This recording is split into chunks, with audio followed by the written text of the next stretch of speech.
The Atlanta Hawks sit at 22-22, and this is good for ninth in the Eastern Conference. If the playoffs were to start today, they will be playing the Chicago Bulls in the play-in. And this is not what the Atlanta Hawks envisioned when they made the trade for DeJounte Murray prior to the season beginning. Now, I talked about the Atlanta Hawks in a stream I did a while back, in which you have Peter Schlink stepping down from that role, and then you had Landry Fields take over the role that Peter Schlink had before, which was president of basketball operations for the Atlanta Hawks, general manager. All right. Now, with everything that's going on around the Atlanta Hawks, to me, Trae Young is the problem. And when Lloyd Pierce was let go as head coach of the Atlanta Hawks, uh, I thought, because that was the whole reason they brought in Nate McMillan to begin with. Nate McMillan was brought in after he left Indiana to kind of like assist Lloyd Pierce, but truth be told, it was to turn the pressure up on Lloyd Pierce because Lloyd Pierce was under pressure to get things done. And at the beginning of that season, when Lloyd Pierce was fired, it looked like he was going to get things done. And then injuries and poor play came along the way. And eventually, Lloyd Pierce was let go. Nate McMillan took over, and he led that team on an interim basis to the Eastern Conference Finals. This was the year where the Milwaukee Bucks defeated the Atlanta Hawks, and the Milwaukee Bucks became NBA champions. But so Lloyd Pierce was let go, and you have a situation now to where Trae Young is getting into verbal confrontations with Nick McMillan. Now, Nick McMillan has paid his dues. Nick McMillan's been around the block. For all us old heads that been watching and following Nick McMillan, we saw him during his playing days alongside Gary Payton in the Seattle Supersonics, right? I think he had a stint in Portland as a player as well. But nevertheless, I say all that to say this. Trae Young is starting to become a coach killer. When you got Nate McMillan coming out saying that he don't know if he can do it no more and he's thinking about stepping down, and Trae Young is starting to get this stigma about him of being a coach killer.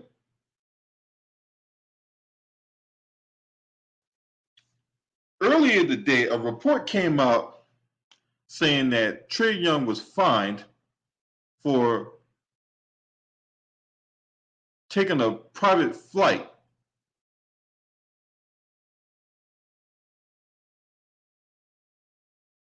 during last year's playoffs. So basically,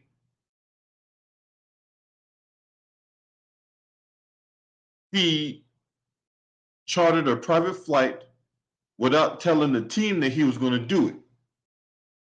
Now, according to Lauren Williams of the Atlanta Journal-Constitution, Young chartered the private flight back to Atlanta following a Game 2 road loss to the Miami Heat. And this is where they ultimately lost 4-1. This was last year.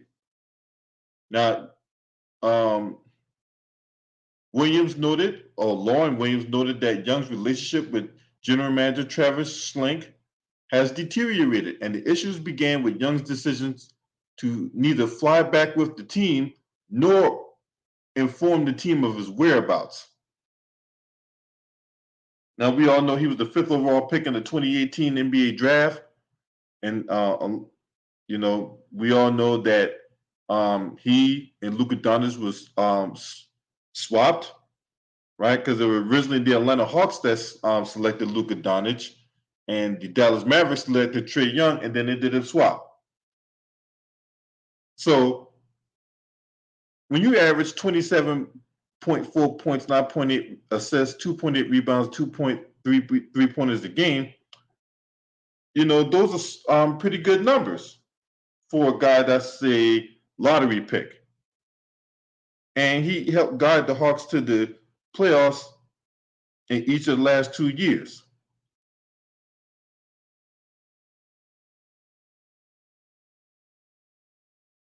So you got to wonder what in the devil is going on with the Atlanta Hawks. Now, Trae Young is supposed to be a leader, but his actions shows anything but leadership. Because I talked about the fine for chartering a private flight. Back in December 12th of 2022, he was fined $25,000 for throwing a ball into the stands after the overtime win against the Bulls.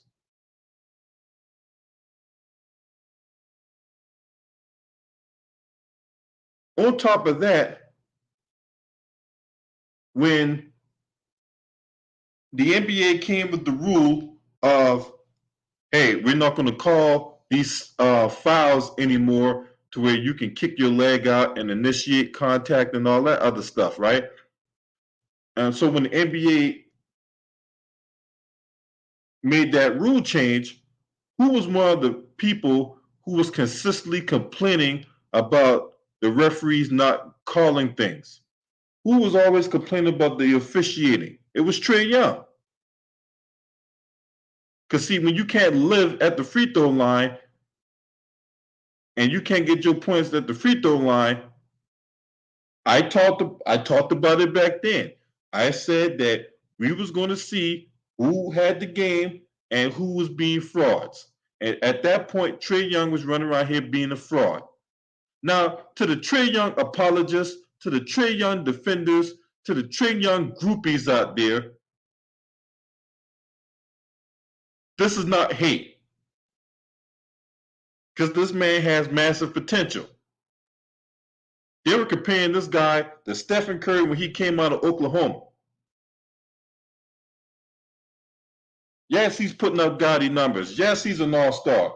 A superstar, I wouldn't go that far. Trae Young is not a superstar.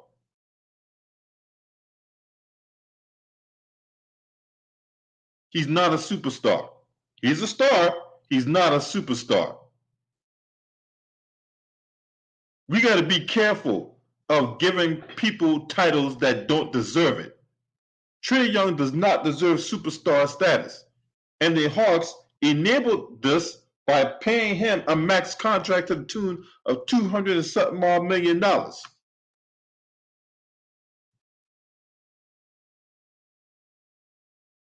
He's not a superstar.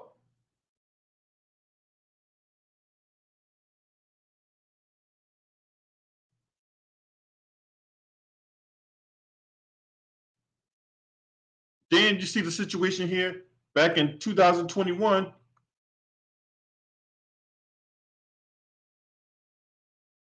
Where he was fined $15,000 for making contact with the official during the game. Now, normally, that would get you ejected if you make contact with an official. What's up, Michael Lewis? My sister, Unique Dawn. So, when you put all this together, Trae Young is not the leader that the Atlanta Hawks need if they want to take the next step. To me, I think the Atlanta Hawks need to trade Trae Young.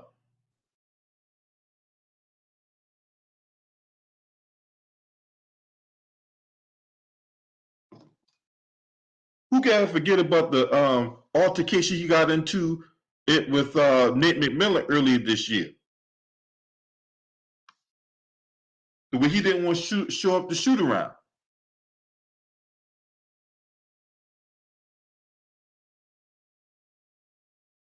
And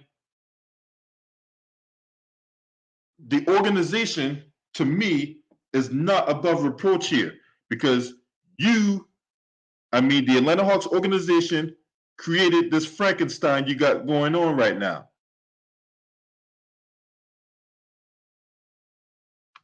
You enabled this. The Atlanta Hawks, you guys enabled this. Because these players that are coming into the league and all that, not once, they have never been asked to build a team around them. They've never had that burden of doing that. So they don't know what it's like to bear that burden of building a team around them. And yet, you guys give them the contracts. You guys make them the face of the organization. You guys give these guys say and sway and influence within the organization. And they have done nothing to earn that kind of cachet. Trae Young has not earned that kind of cachet the way he has power and influence within the organization. And yet, you guys in the Atlanta Hawks organization enabled this. This is what happens when you enable this. You get a pompous, me first individual who cares about his stats.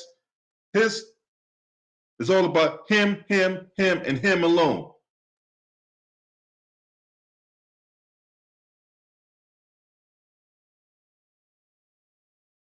The Atlanta Hawks, given the talent that they have with Clint Capella, John the Baptist Collins, DeAndre Hunter, Bogdan Bogdanovic, a guy they got from the Sacramento Kings, DeJounte Murray, a guy they acquired from the San Antonio Spurs. This team should not be 22-22. So all this has changed around Trae Young. He is the one constant. He is the one guy that has been there through this whole changing, whether it be changing of the head coach, changing of the GM, acquisition of this player, acquisition of this player. That player is leaving, right? John Collins wanted out of Atlanta because of this guy, John the Baptist. And John the Baptist is a beast. John Collins is a beast. But he has so much, he's so over Trae Young, he wants out of Atlanta. And Atlanta will be idiots to get rid of that guy.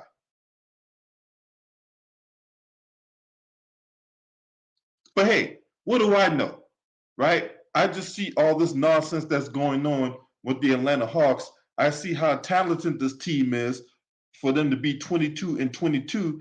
And to me, seeing all this, the problem is Trae Young. He has not matured.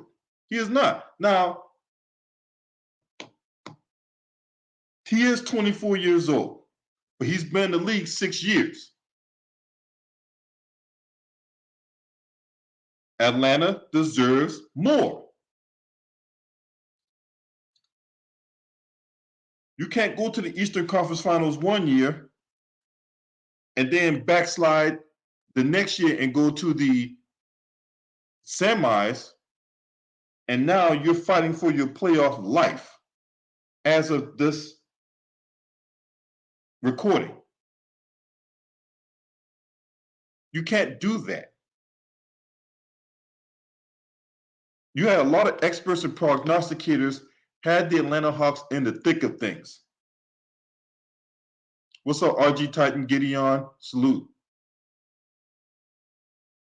So Trae Young is the common denominator. I know a lot of you Trae Young defenders, you Trae Young apologists don't want to hear that, but guess what? You're going to get this truth today. He is the problem in Atlanta. He's the problem. Now, they came off a win yesterday on MLK Day against the Miami Heat, despite the fact he had 10 turnovers in that game. 10! He had 10 turnovers yesterday, and they still beat the Miami Heat. Now, how many games are you going to win committing that many turnovers? You know what I'm saying?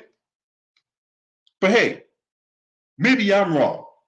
Maybe I'm maybe I'm being too hard on Trae Young.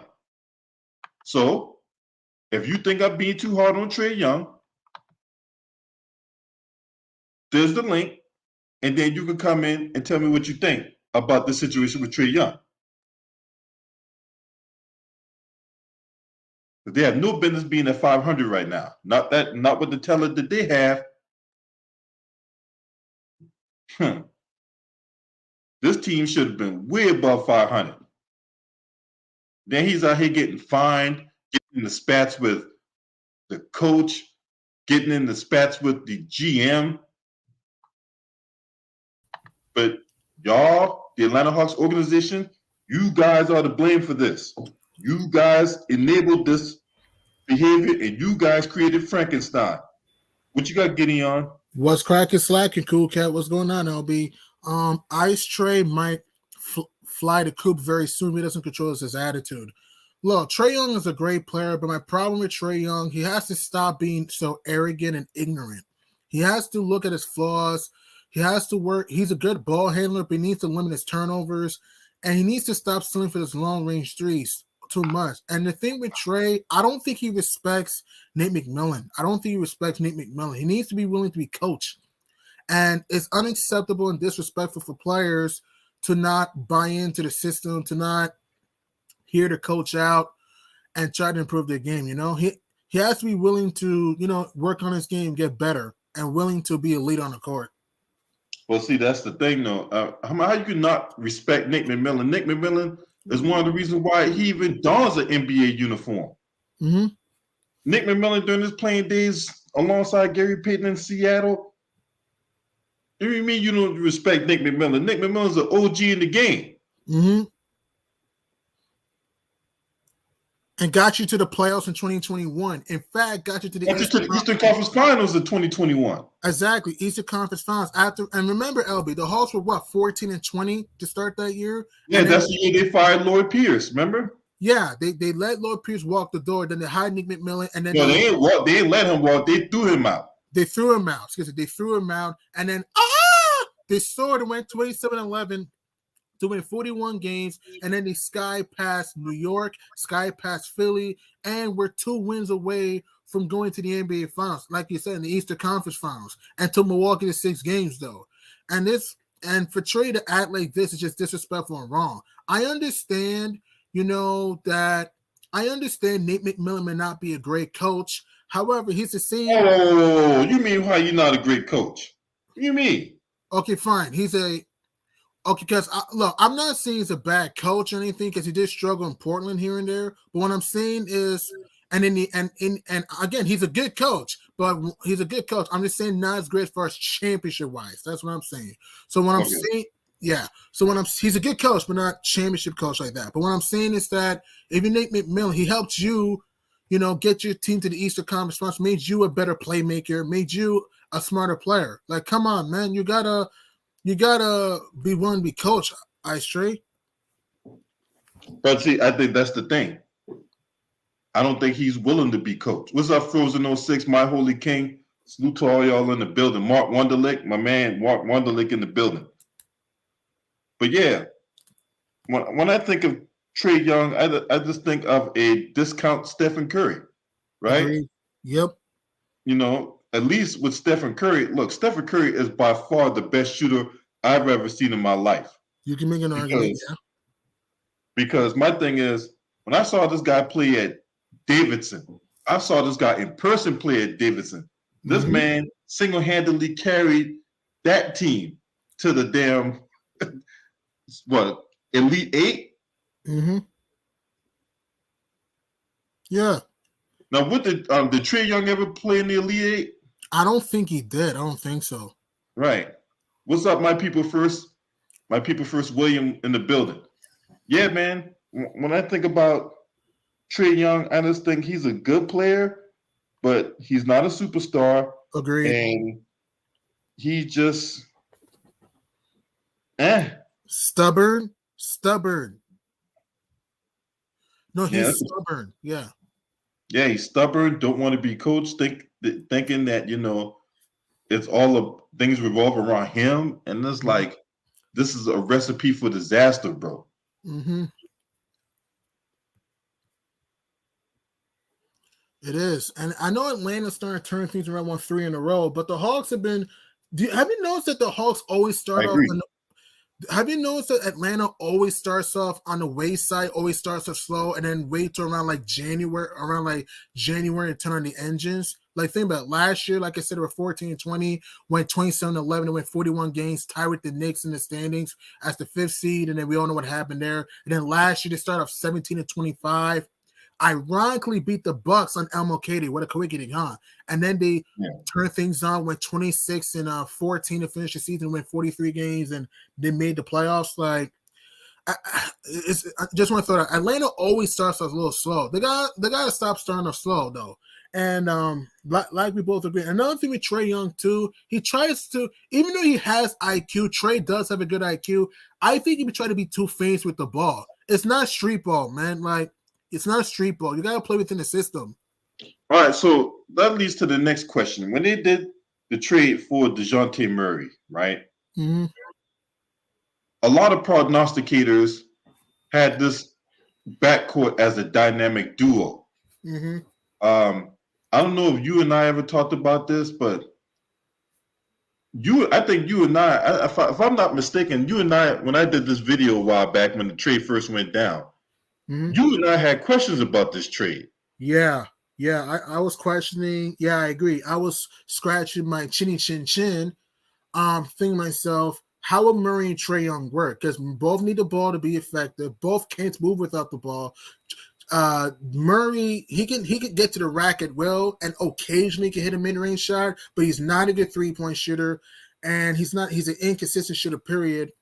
And both can be turnover prone sometimes. So I'm like, how's this gonna work? And to your point, DeJounte Murray is not the same player he was in San Antonio. Agreed.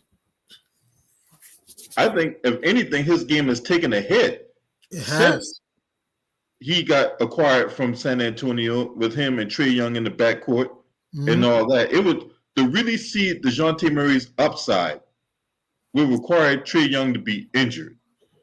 Yeah. Yeah, they just don't mesh. It's kind of like Trae and Murray don't mesh consistently. It's kind of like your dog with chocolate, like it's like that. It's like the blah blah without the other blah. They just don't mesh because one, like you said, man, they made Murray to a shooter. What the hell, man? Like Murray's game is transition, athleticism, great on-ball defense. Like he can hit jump shots sometimes, but he's streakier than a car wax from the perimeter, though. I don't know, man. I don't know. And the problem I have with this Hawks team too, their bench is too inconsistent for me, man. Yeah, well, a lot of that has to do with injury and all that. Because remember, Bogdanovich hadn't played in a while. I think like DeAndre Hunter suffered an injury at one point. Yeah, he did. Capella was out too. Capella was out. He just came back. Trae Young missed some games. Yeah. So, and then that's another thing. The front court for the Atlanta Hawks. You got this log jam at the front court. So you got John Collins, Clint Capella, and then another guy that they're trying to push is Onyeka Okongwu. Okongwu, yeah. So you got those three in the front court. So where's the minutes going to go? Yeah. Clint Capella in small ball lineups. You're gonna have John Collins play the 5. In big lineups, you're gonna have either Clint Capella or Onyeka Okongwu at the 5 with John Collins playing the 4. So two of those guys, barring foul trouble, injury, what have you, they're gonna take away from each other. So it's like, and then you got the backcourt with Trae Young, DeJounte Murray. Murray, and then whoever's in the game, that third guy, whether it be Bogdan Bogdanovic or DeAndre Hunter. Mm-hmm. So Bogdan is not going to be effective because Bogdan needs the ball in his hand too. Agreed. And remember in Sacramento, they had him running the point in some sets. Mm-hmm. So when you look at this, I don't look. Can you honestly say the Atlanta Hawks going to beat the Boston Celtics in a 7-game series? No. Currently constructed, no. Do they have a chance? Yes. Are they going to win? No. Yeah. Highly unlikely. Yeah. Can you look at this team and definitively say they're going to beat the Milwaukee Bucks in a 7-game series? Hell to the no. Hell to the no. Okay. What about the Brooklyn Nets? If the Nets are healthy, no. The Nets are too deep for the Hawks. Nah. What about the Philadelphia 76ers? Nah. They have of course, every team has a chance, but I don't think they would beat Philly because I just think that Embiid will kill Atlanta in the paint this time. I just think that could be a series that Harden can step up, and in that type of series, it could be the Tobias Harris show, who knows, or even Maxey. So I don't think it would beat Philly. All right, so my holy king asks, what team would be a good fit for Trae Young? That's a good question. What about the Denver? I know this probably won't happen. What about the Denver Nuggets, though? But they got a similar player in Jamal Murray. Good point. Good point. What about? Let me think of a team. What about? This is not likely, but this could happen. The Sacramento Kings. What about that? No, because one, the Sacramento Kings are number 4 in the Western Conference, and I called it. This. You were right. The Sacramento Kings are gonna make the playoff. I should have bet that shit. But anyway,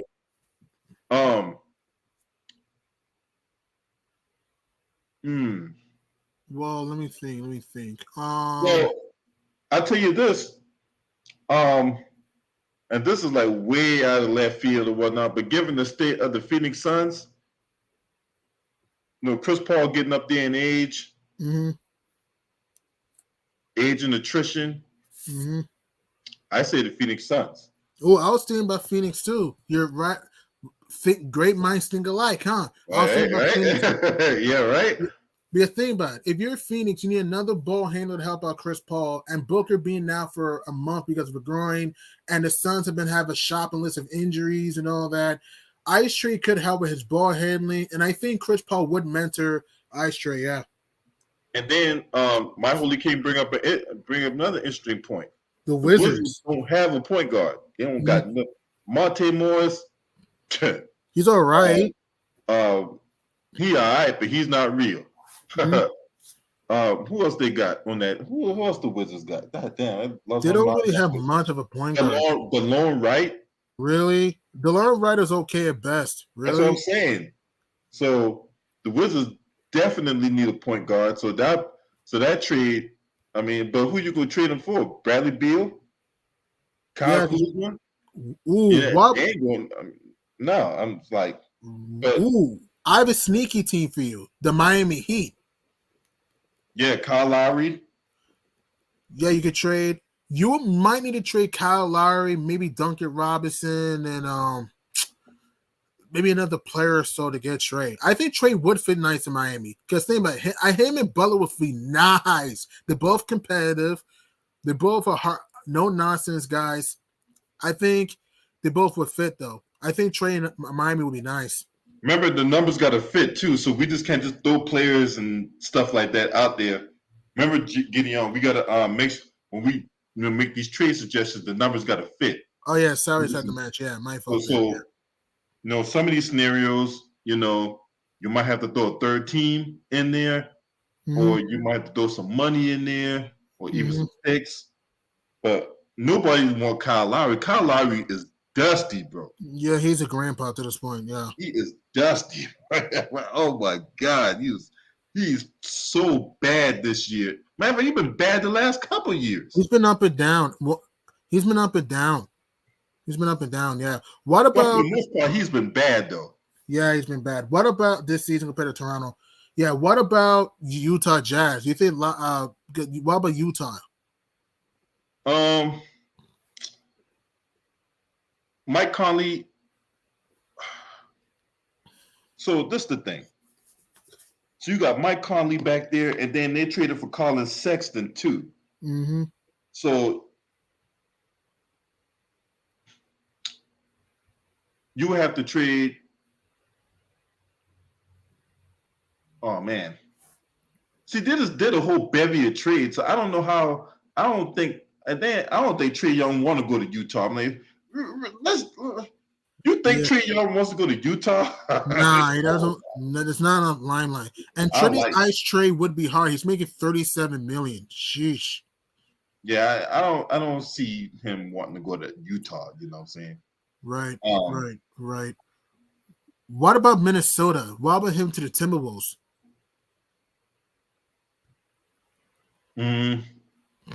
but I just don't think that's enough, though. Even if they were to, I mean, who you trade? D'Lo, you trade, couple of who else is on that team? Well, there's also Kyle Anderson, Austin Rivers. There's also Nas Reed, Jaden McDaniels, Rudy Gobert, which they're not going to do. Ant-Man, which they're not going to do. Cat, yeah. What's up, the energy?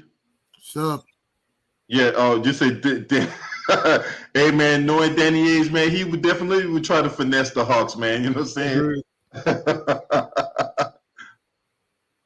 Yo, but yeah, he would definitely try to finesse the Hawks, man. That man's a fucking bandit, bro. Mm-hmm. Goddamn, Danny Ainge, he's a damn bandit. Yeah. And D'Lo, and I'm checking D'Lo's contract right now. He's making $31 million. So that would make sense. It would be smart, yeah. That'll definitely be in the ballpark. Maybe him and another player. Right, but when we also make trades, we also got to make a trade that players will want. Yeah, Jordan, maybe Jordan McLaughlin. McLaughlin's decent, yeah. Maybe Jordan McLaughlin and Brent Forbes. And then Brent Forbes would just get waived by the Hawks.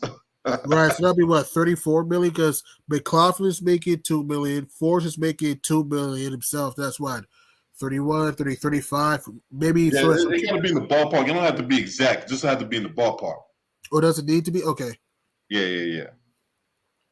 So, but yeah, man. So here's the $1 million question, right? Because he just signed that extension at the end of last year.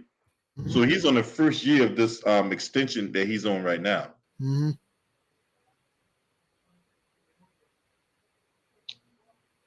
Yeah. Do you think the Hawks trade him at the end of the year?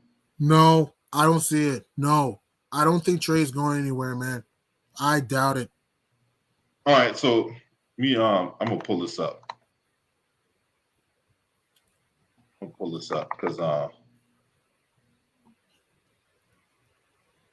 look, truth be told, man, the Hawks got to start over, man. Landry Fields got some work cut out for him, bro.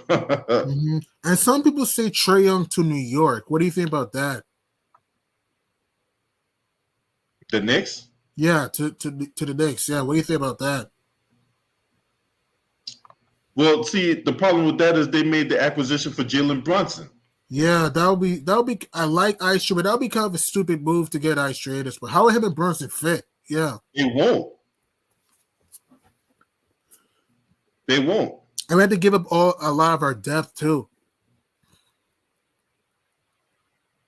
Ooh, Raptors. Olu says Toronto. What about the Raptors? That's depending on the status of Fred VanVleet. Because if Fred VanVleet, and Fred VanVleet, it hinges on him. Now he just turned down a 4-year extension from them. Yeah. Right. And Fred is making $21 million right now.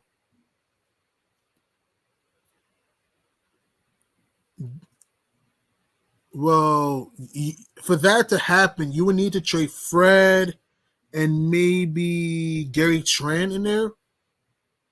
Yeah. And Gary Trent's making what, 18 million? So yeah.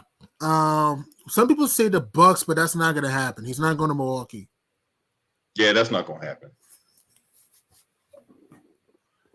Yeah, that's not gonna happen. Ooh, what about my people first willing? He said the Bulls for Zach LaVine. Like the what do you think about that? What do you think about that trade? Ice trade to Chi-Town. That makes sense considering that one, the Bulls are struggling in their own right, and two, who's the Bulls point guard? They don't really have much of a point guard at this point because Alex Alex Caruso's been helping. Caruso. You got Yeah, Lonzo Ball out there, broke as fuck, right? he's been in street close for a while. The Kobe Chicago doesn't have White. much. Kobe White at best, yeah. And he's more of a two guard to me. Yeah, that trade makes sense. The Bulls don't got no point guard. All right, so we're looking at this, right? So Bogdanovich after this year, this is a player option, I think. They're $18 million. Mm-hmm. So if you see it in green, it's a player option. If you see it in blue, it's a team option. Okay. So obviously they picked up the team picked up their options for DeAndre Hunter and Okongwu, but he got another one next year. But look at DeAndre Hunter. After this year, this man making $20 million, bro. Good golly, Miss Molly. Wow. Good golly, good googly moogly. Yeah. Then look at Trae Young, 37 million this year, as you alluded to earlier. You make a 40 million next year, 43, 45, and then the last year is 48 million. Mm-hmm. John Collins, they just reached. I don't know why the Hawks would even consider trading this man. They should be building this team around him. John Collins is good. He's athletic, he can shoot. My only thing is he can be streaky sometimes, but he is a good player, yeah. Yeah. And then Clint Capella. Got DeJounte Murray for 2 years. Well, one more year after this year. Mm-hmm. So that's going to be interesting to see how this plays out. True. Murray could bounce out the next year, yeah. He'd be unrestricted free agent too. Mm-hmm. He'd be unrestricted free agent after next year. Sterling Young, what you got? So Sterling. What's up, everybody? Yeah. Oh, you say Hunter is that good? I don't know. I don't think so. I don't think he's that average. Good. He's average at best. He's a good defender that can stroke it from three and can get to the hole, but he's kind of slow sometimes and kind of streaky sometimes. All right. So what you got on Trae Young, Sterling Young? That's your brother-in-law and all that. What you got on? Pretty boy. Pretty Ricky. Yeah, that's what I say. Pretty boy. Taking. It's just. He got to be careful with those things. Agreed. Because like I said, the media they're waiting for NBA players like him to mess up. They're waiting for them to mess up and take that, take that fall, take that L. Because everybody wants to see Trae take that L. Mm-hmm. And so he has to be careful for stuff like that. Agreed. And then all him arguing with reporters about Nate McMillan, about the Nate McMillan altercation with him, and now this is so it just he had to just gotta stay out of trouble and just focus on his game. Agreed. Prove his game. He'll be all right. What's up, Tyler Brown? What's good with you, bro? What's up? So what do you see the Atlanta Hawks? Because Gideon and I, we ran down the elite teams in the Eastern Conference. So I'm gonna get your take on it. Do you see them beating the Boston Celtics? No. All right. Do you see them beating the Milwaukee Bucks? No. You see them beating the Brooklyn Nets? In the playoff? Yeah. No. Do you see them beating the Philadelphia 76ers? No. All right. So because them the top 4 teams there, or top 4 or 5 teams, they will have to go against. Now for say they play the New York Knicks in the playoffs, you see them beating the Knicks? Yes. It can happen. Yes. Yes. Yes. Yes. Yes. Yes. Because other than Jalen Brunson, who do you trust in the playoffs? Shit, can't trust Julius Randle. Exactly. Randall's it's been a Randall rampage this season. He's been amazing this year, but until proven notice, Randall's a choke artist in the playoffs until proven notice, though. Yep. Same thing with Barrett. Barrett's had a bounce after Barrett started off slower than molasses. He has turned things around and played better, but Barrett played like complete donkey ass against the Hawks too in 2021. Same thing with Randall. Okay, so do y'all see? Say they play the Cleveland Cavaliers. You think they can beat the Cleveland Cavaliers? I mean, one, they can. Do I think they would? I say 50-50. Yeah. 50-50.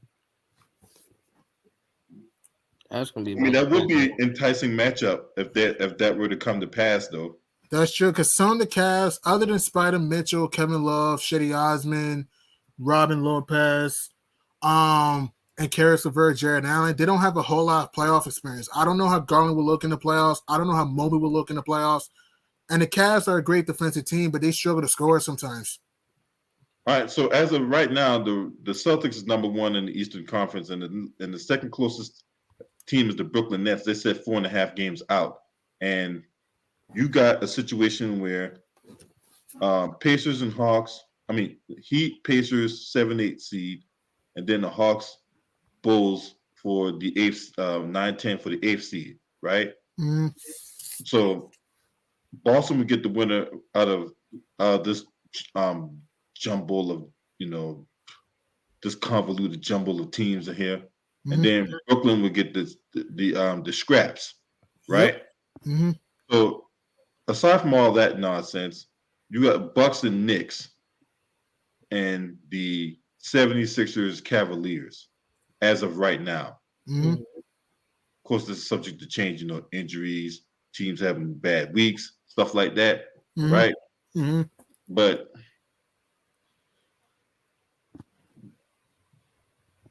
when you look at the Atlanta Hawks, I mean, they're just there. Yep, average. And look at this. Another reason why Atlanta, they've been 500 in clutch situations, 11-11 in clutch situations too. And they've had some head scratching losses this year.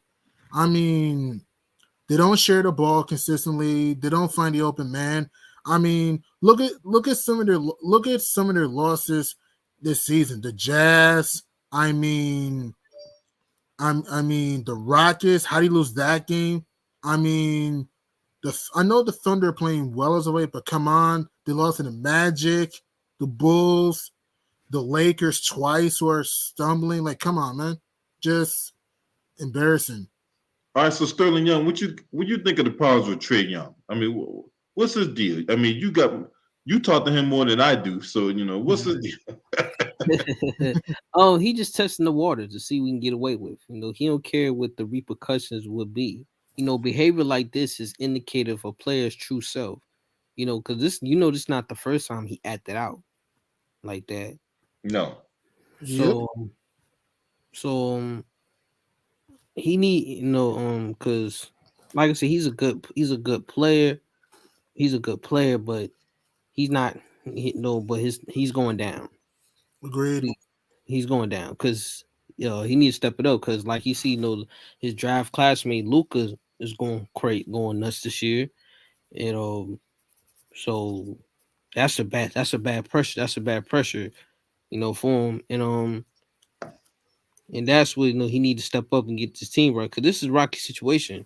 Because like I said, the Hawks they have dealt with injuries, and of course, they shopping John Collins like how they do every year. They're a good team. We're healthy, but they do need to get together more. I don't see panic in the locker room right now, but it's just the utmost important they find out who lead story with the press because it's regarding early struggle. What's up, Courtney Washington? Salute, bro. Yeah, man. I'm right there with you, Brand. You know what I'm saying? And then we didn't even talk about him getting snappy with the reporters and all that. I'm like, look, I've jumped on the media for putting out false narratives and stuff like that, right? Yeah. Mm-hmm. But come on, I mean, at the end of the day, these guys got a job to do too. I'm like, Yeah, you have to watch your attitude. Yeah, if you're straight, yes, there's certain reports you cannot listen to. There's certain reports you just can't listen to. However, you gotta watch your attitude. He has to watch his attitude. Yeah.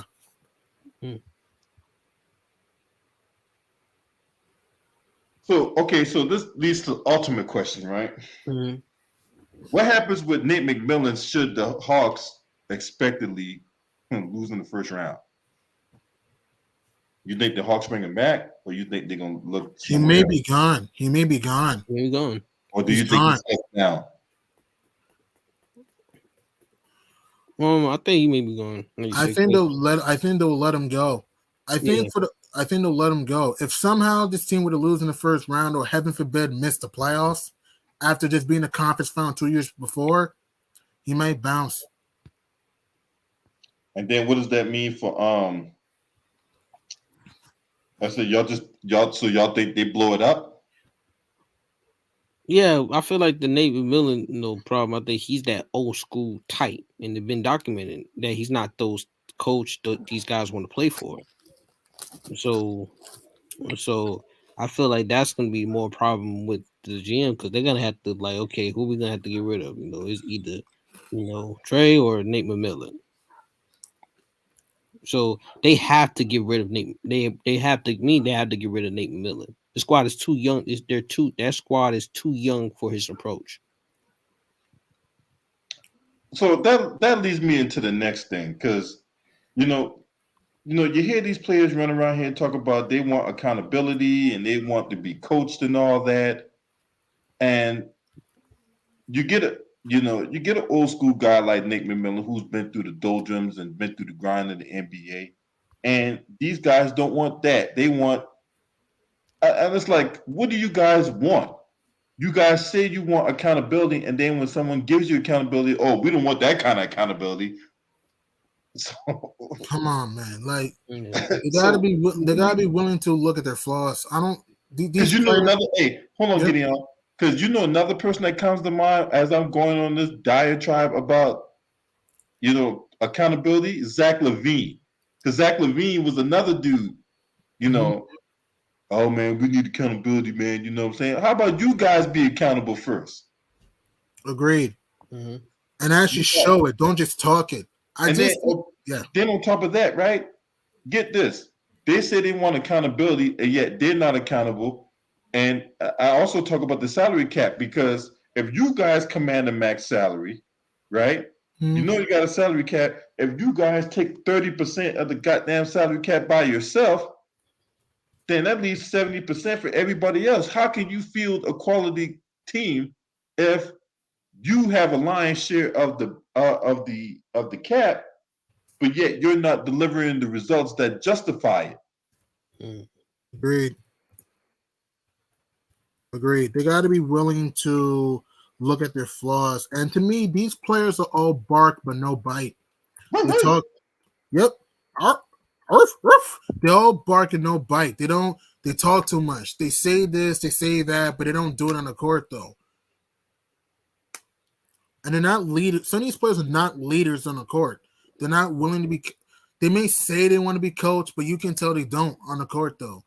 Like, they're not willing to be the captains on the ship. They're not willing to learn from their flaws. Hey, I could be a better defender. I could be a better passer. I could be a better team player. I could be more aggressive. And that's the issue here. Yeah, well, I feel the issue with I said with Trae was going to the nurse because his shoulders up until close to game time to decide whether he's gonna play or not. But Nate McMillan rule says you have to attend shoot around to play in the game. So Nate gave him a couple choices: miss shoot around or come to the game, but play off bench or skip the game. Nate was not going to go to start him. If he missed shoot around, Nate was not going to let him decide to play because the last minute.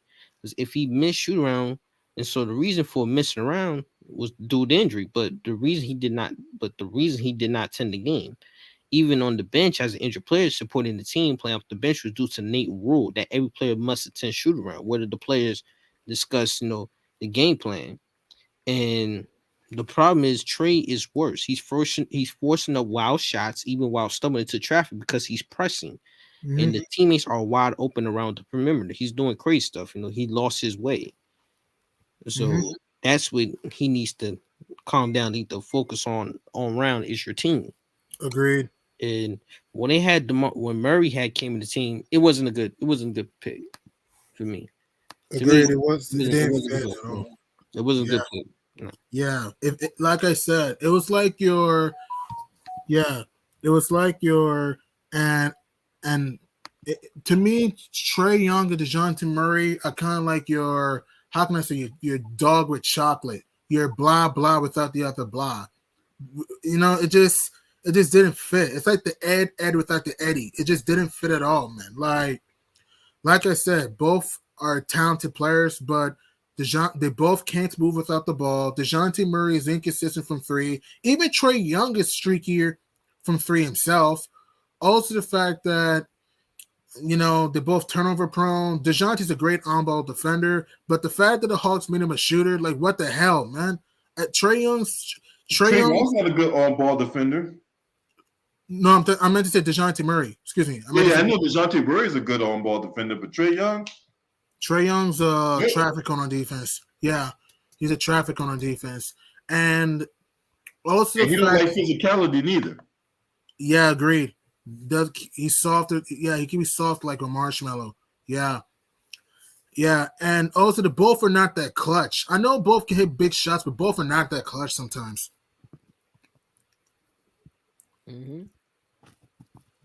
So get this right. Heavy.com did an article about this, saying that toxic situation brewing for would-be East contender. And this is what they said. This was last month. They said the amount of NBA doomsaying accompanying the Hawks these days seem to be out of proportion for a club a game over 500 and a modest 30% into the season. But league sources insist there's turbulence on the Atlanta horizon. Now, at the time, they were 16-15, was expected after the acquisition of All-Star DeJounte Murray, and while injuries and John Collins trade moves haven't helped the group find its collective stride, unrest within said to be a significant problem. Yeah, I can't get my words out today. Multiple sources are indicating to Heavy Sports that the relationship between Trae Young and Coach Nate McMillan has deteriorated further since a misunderstanding spat led to the star guard choosing not to attend a December 2nd game against Denver. This issue certainly came to light nearly 3 weeks ago, according to The Athletic.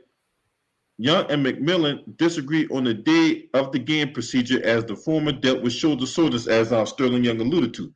The coach reportedly wanted Young to go through shoot-around before getting treatment, and Young didn't want to participate in the walkthrough. It was reported that McMillan then told Young he could either come off the bench or not come to that night's game. Young took option 2 and was not present as Murray went for 34 points to lead 7 players in double figures in a win over the Nuggets. And they were 13-10 at that time. Yep. Already, the Hawks are dealing with some internal shifting as team president Travis Schlenk has been bumped to a senior advisory role, which means he got demoted, and he will be replaced by former NBA player Landry Fields. They say Heavy Sports was told Young directed salty language toward the sideline after Nick McMillan called the play, and McMillan called the play and reportedly took a long three-pointer when the coach signaled for him to dribble towards the bench for a timeout. Right. My only issue out there with Trae, do you think Trae Young just disagrees for the sake of disagreeing sometimes? No, he's a goddamn coach killer. That's what that is. Because how can you sit there and disrespect the coach like that? The dude so let me get this straight. He wants you to dribble to a certain area and call a timeout, and you jack up a 3, and then got nerve to go off him. Man, that's the kind of stuff I'm talking about, man. That's the kind of stuff I'm talking about. These players out here can't be stuck here talking about, oh man, we want accountability because we could be a better team. We just be more accountable. But you can start that by being accountable to yourself. Agreed. You can start that by you yourself being accountable. Because you can't be a team leader. You can't call yourself directing traffic if you're going at it. You and the coach going at it.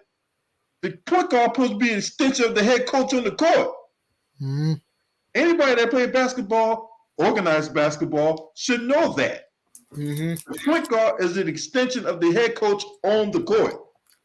Mm-hmm. Yeah. Yep. And looking at this right here with the contract, I feel that's the problem with the NBA today. Is these players make so much money to have nothing to drive them. They get paid when they score 40 points a night or 4 points a night. Because if they want to play half-assed, it don't matter. Agreed. And these players make excuses too, which is annoying. And, I was just about to get to that. Because they say when they win, everyone's happy for a minute. But when they lose, it gets messy. Instead of trying to get things figured out, there's a lot of blame being thrown around. Then another person come out and said that there's a big problem between the two, and Trae Young's daddy is involved. And Trae Young is behind the scenes trying to get Nate McMillan fired. Mm-hmm. Then another opposing coach said that Trae Young doesn't like the coach doesn't like him, and other players have issues with Trae Young also. So this confirms everything I suspected. And look, I'm just a guy sitting here on YouTube in front of a laptop telling y'all this, and these reports but when I say it, I get called a hater. But all these reports out here saying the same thing I'm saying. Right. It's craziness. Very craziness. So all you guys that want to call me a hater, fuck all of y'all. That's what I say to that. Because I told you this motherfucker was the problem in Atlanta. Which he has been. And the problem with that is that you bring your daddy involved. That tells you that that you still immature. That you're still kids in diapers. Yeah, immature. Ice Trae is immature. So and people get things backwards. They say Trae needs help, but actually his teammates who need help at the point guard position. They need a point guard who can properly play in position and is a two-way player, not a ball hogger who completely dominate the ball at all game. So he's the only one who gets all the points, assists, running, just ball dominant pick in the roll game. It's no wonder that the Hawks have been low in team passing, dead last in teams passing this year and second to last year. So his extreme ball dominance doesn't allow the team ball movement, and the team is this. Like that 3-game winning streak don't mean nothing. Right. Nothing. Especially you got teams going on 10, 11 game winning streaks like the Grizzlies right now. The Grizz are crushing the league. 10 straight wins. Yep. Brooklyn Nets was on like a 12-game winning streak at one point during the season. Yeah, they were. Yeah. All it took them to do was fire Steve Nash, and look how this team performing now. Oh, yeah. They were performing. They're starting to come down to earth, losing the last 2 games, but they did perform better, yeah. Yeah, I mean, KD is out for a while, too, so, we got to put that in the context as well. Right. Yeah. So that's what else they say. They say it's not a good situation for anyone there. The team's struggling. The coach will probably get fired eventually just because they don't fire players that are making that much, and you set up to be the face of the franchise. Mm-hmm. I mean, could you trade a player? I doubt it after what we see in here. He's got a huge contract, $37 million, $40 million, $43 million, $46 million, and almost $50 million his last year to deal. And I think teams are seeing him as kind of difficult. Yeah. You know how this goes. Only takes one team or one coach to think he's just what they need, but it'll be hard to make the money work. Mm-hmm. They say Hawks could look the deal at the trade deadline. They say his numbers improved significantly in the games against Charlotte and Orlando, but he's shooting career lows of 41.2% overall and just 29% on 3-pointers. He had problems with Lloyd Pierce, so I think people could see a pattern. Mm-hmm. Perhaps some of Young's reactions are to be expected based on human nature. At 24, he's in his 5th season and has made himself a wealthy all-star by fighting back hard against doubters, whatever the hell that means. The fact of the matter is, you mean to tell me that if you get Lloyd Pierce fired, and then you're about to get Nate McMillan fired, then you could be on the 3rd coach. You know what that means, right? People can start putting that label you as a coach killer. Mm-hmm. Mm-hmm. Yeah, definitely. That's You definitely. can't be no damn coach killer if you're not delivering the goods. Yeah. You're not delivering no damn championships. How you can be out here being a goddamn coach killer? Mm-hmm. I And mean, also, and I mean, also, $40 million, man. Woo! who? That's a That's a bargain. big play for a guy who don't have the cachet. See, Uh-huh. yeah, 'cause that tells right prove my point. They care about the money, you know. And I can say, him like he's a daddy's boy, you know, and he seems like a me first guy. Agreed. Put that pull shady tricks in the game to pull extra couple points in here and there. If I'm running a franchise, I will 100%. Well, to me, I would rather have John Collins should be our second star. The amount of talent he has so slept on because for whatever reason isn't being used like he was before when they made it to the playoff run. He should be an all-star right now. Mm-hmm. Honest do believe that people are really because he's greatly improved as a defender, floor spacing while being a Mm-hmm. great athlete. Mm-hmm. And you're putting Murray as your number 2 star. That's a problem.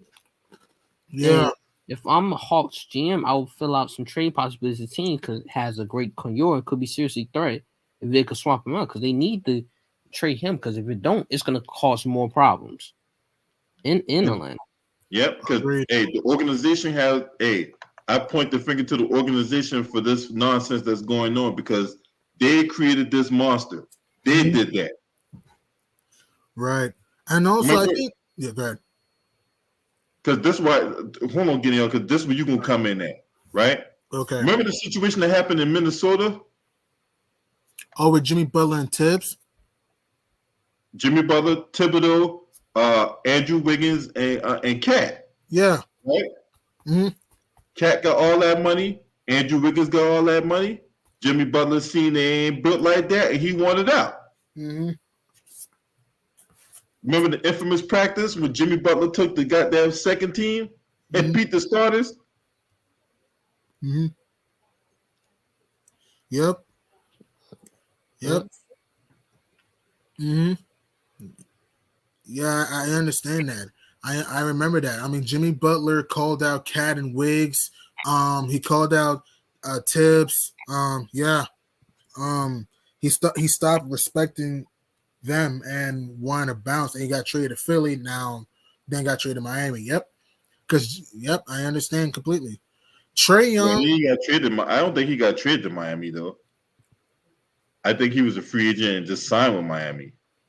Either way, he ended up in Miami. Yeah. Yep.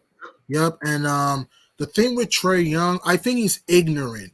Ignorant means he's kind of like oblivious to what's going on.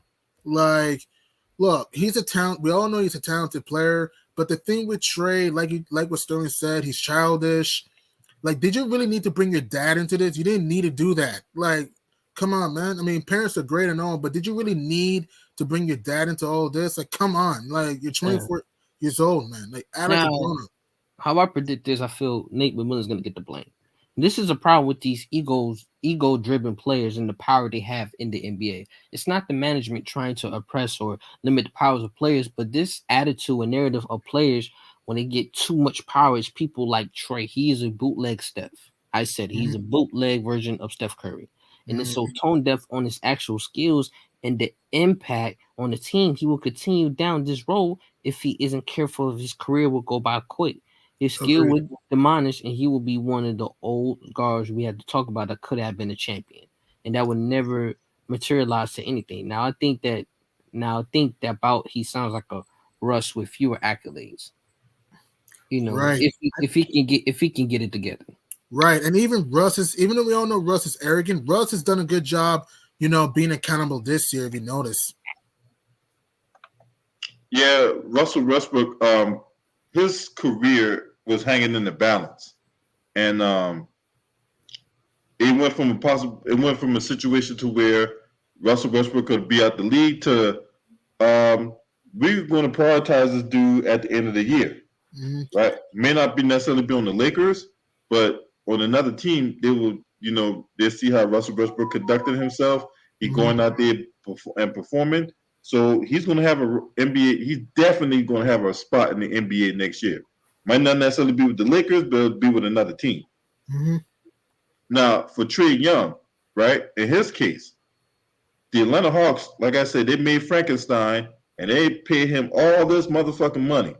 They paid him a butt ton of money, and I want to go back to an article back in 2021 when Lloyd Pierce got fired, right? Now, this is what the article said. While there have been many coaches around the league who have voiced this displeasure with the firing of Hawks coach Lloyd Pierce on Monday, it appears that his ultimate dismissal from the team was only a matter of time. The relationship between Pierce and franchise star Trae Young has been well documented, with Young contradicting his coach statements to the media on multiple occasions over the past few years. So let me get this straight. We starting to see a pattern now with him. He's throwing his coaches under the bus to the media. Who does that, bro? Who throw their coach under the bus to the media? Just disrespectful and wrong. Just insane, bro. Then they say, but now the fact of the matter is several other players were not on board with Lloyd Pierce. So I mean that's the death nail as well. But they say sources say player support beyond Young was dwindling at the end, with several sharing their desire for a change with management. They say still the difficult dynamic between Young and Pierce was an undeniable factor in Pierce's downfall and a tone setter of sorts for the group at large. But my thing is this: you cannot give a young player the keys to the franchise where he has not shown you anything. Mm-hmm. Trae Young hadn't shown you anything, and yet he's been in the league like 4 years. 18, 19, 2018, 19, yeah. Since 2018-19 season, 18, 19, 20, 21. So a young player, 4 years in the league, and you're already giving him a max contract. You're already giving him a max contract, and you're asking this guy to be the face of your franchise. So if I'm some young, dumb, full of cum 20-something-year-old, and someone give me $250 million and ask me to be the face of the franchise, don't you think that situation kind of might went to his head a little bit? Agreed. Yep. Agreed. Yeah. Agreed. Yeah, and the money did go to his head. And another thing too, and this relates to Trae Young. Trae's only had like 2 good playoff series against New York in 2021 and Philly in 2020 in series. And even against Philly, you were inconsistent as heck in that series. You were up and down against Milwaukee, and you were terrible against Miami last year. It got even so bad that Kevin Knox had a better playoff series than you last year. Kevin Knox. Oh my God, Jesus. Think about that. Then they say instances of players feeling unheard by Pierce on several occasions were reportedly a key factor in him losing the locker room. Cam Reddish often felt picked on for his mistakes, as other players on the team felt Pierce was stunting his development. Mm-hmm. Well, for me, if you ask me, if you follow my channel, when my channel was in this embryo stage, I told y'all that Cam Reddish wasn't ready for the NBA. He wasn't ready. And look what they did. They ended up trading him to the Knicks. And New York hasn't been played him since when? Right. And New York hasn't played Cam Reddish since what? The Dallas game? Right. And I'm talking about the one before New York had the 8-game winning streak. Yeah. Yeah, Cam Reddish. I told y'all back then that motherfucker wasn't ready. He was an average player at best. Yeah. Average? Look, this dude was a distant third behind Zion Williamson and R.J. Barrett. Mm-hmm. He needed those guys were lottery picks for the NBA. We all know Zion Williamson was pretty much a slam dunk go to the NBA, right?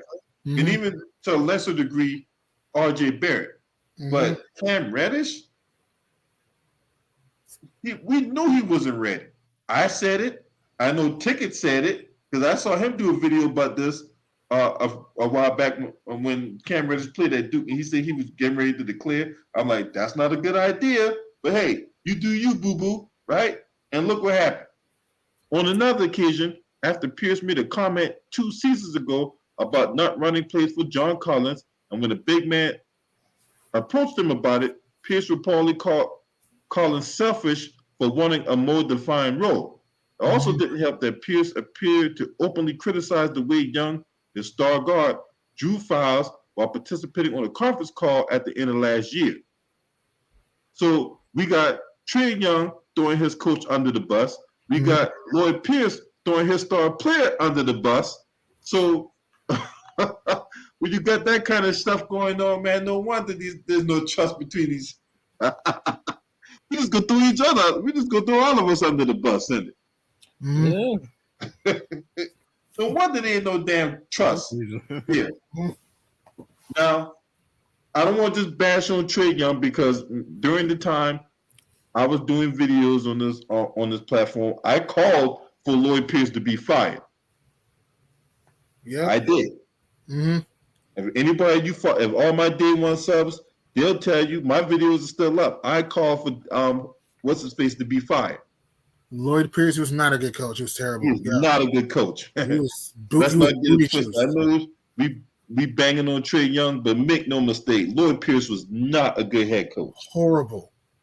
Just, whew, I mean, where do we start? I mean, inability to make adjustments. I mean, whoa, man, he was his time. Didn't know how to use proper timeouts. I mean, his game plan was horrible and wrong. I mean, poor clock management. And it's like, oh man, I just oof. Either the team was getting smacked around early in games or blew leads. It's like, come on, man. Lloyd Pierce was just as a coach. Like, didn't know how to utilize his bench. Yeah, he was bad. He was, he was bad. But anyway, what you got on this Sterling Young? About Lloyd Pierce? Yeah.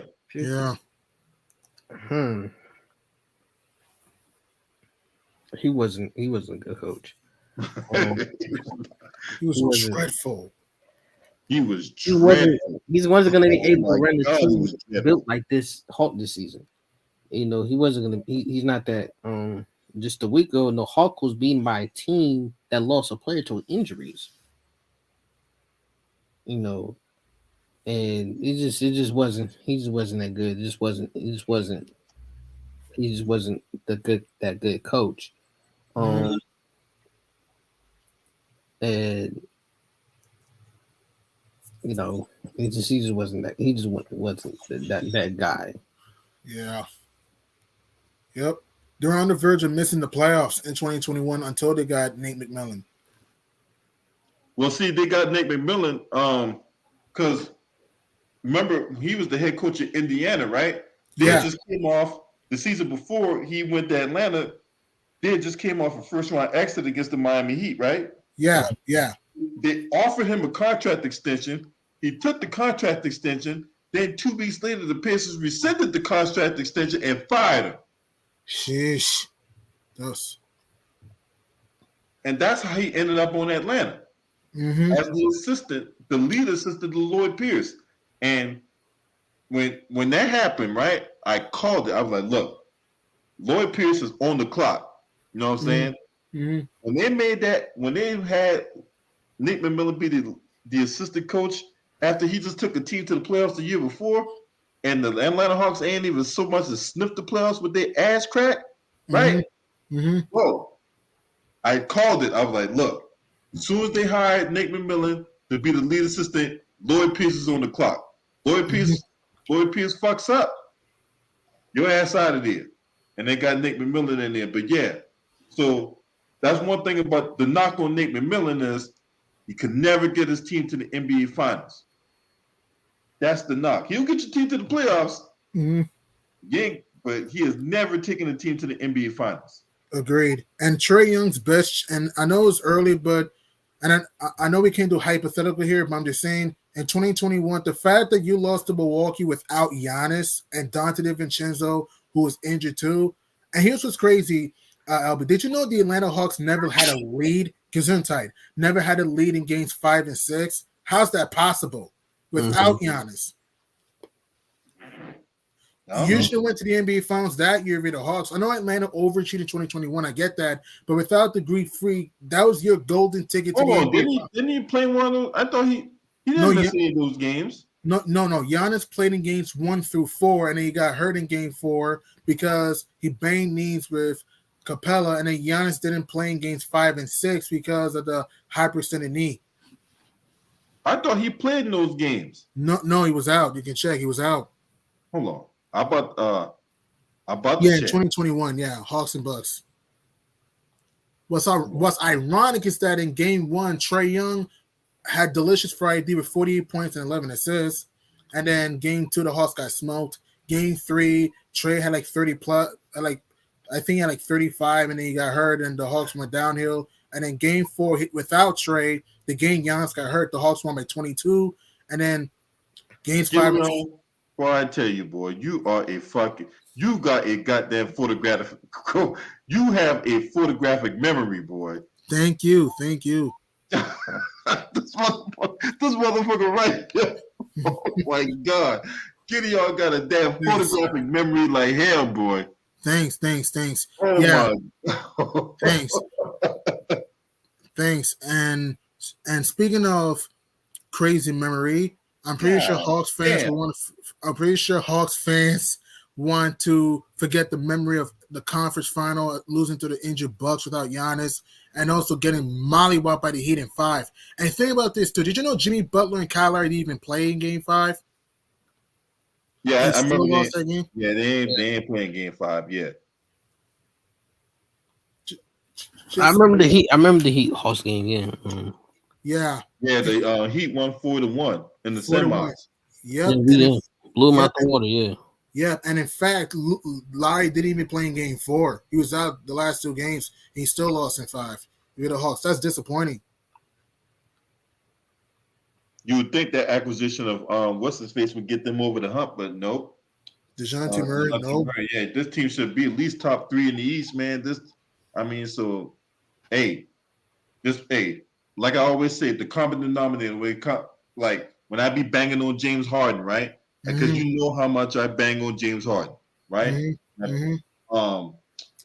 When other players as well, when you have all these changes around you, coaching, you got different players from either drafting or trading or whatever like that, or leaving free agency. When you changing head coaches, when you changing GMs, and you're the only guy that's there, that's a problem.